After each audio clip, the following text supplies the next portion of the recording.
Salut à tous, aujourd'hui on part à la découverte d'une Lady anglaise, la toute nouvelle génération de Rolls-Royce Ghost, la petite limousine sortie il y a 11 ans qui se renouvelle donc cette année. Alors ça commence déjà par le style, hein. Vous voyez cette calandre évidemment gigantesque, toujours présente, mais avec des feux qui ont été affinés et aussi cet élément de style ici qui a été rajouté pour lui donner un petit peu plus de dynamisme, lui conférer un regard plus acéré, plus méchant. Franchement, ça marche plutôt pas mal puisque, eh bien, vue de face, vue de 3/4 avant, elle en jette. Elle est un petit peu moins pataude qu'auparavant. On retrouve après évidemment plein d'éléments de style personnalisables. Vous voyez, toute la ligne de la caisse est surlignée par ce joli trait de peinture. On a aussi des jantes, bon, ma foi là, elles sont très sales, mais des grandes jantes noires spécifiques. À l'arrière en revanche, eh bien, on n'a pas beaucoup de changements, simplement les feux qui ont été un petit peu modifiés. Le châssis a été revu avec une transmission intégrale désormais dotée de roues arrière directrices. Et puis la voiture est plus longue, 5,56 m, elle est plus large. Forcément, ça donne ça à l'intérieur avec tout simplement du luxe à profusion. Allez, je vais vous montrer un petit peu tout ça. Évidemment, on a la fermeture des portières électriques, mais elles sont désormais aussi ouvrables électriquement aussi. Regardez, on appuie sur la poignée, on pousse un peu et la porte, voilà, s'ouvre.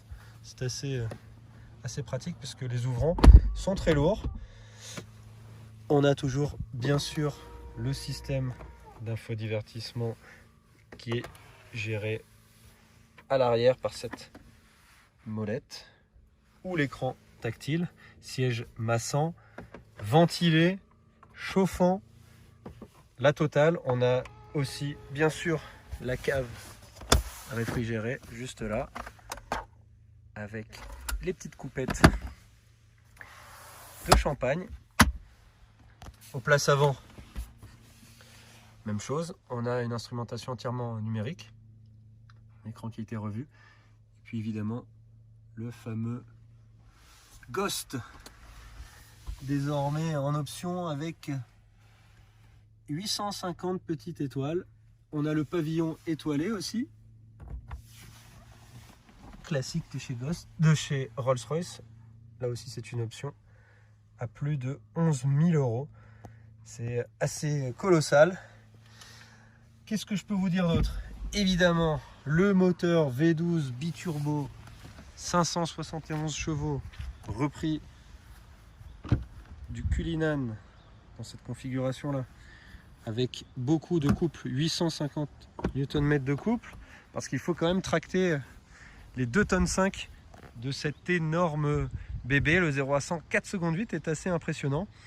Et puis franchement, le moteur qui a été reculé pour avoir une répartition des masses équilibrée, 50-50, plus donc les roues arrière directrices dont je vous parlais, la transmission intégrale, eh bien ça fait une voiture qui est franchement pas dynamique, on peut pas dire ça, hein, mais qui est en progrès en termes de comportement routier, avec évidemment un poids quand même très costaud à freiner, donc il faut faire attention, mais ça se comporte plutôt pas mal.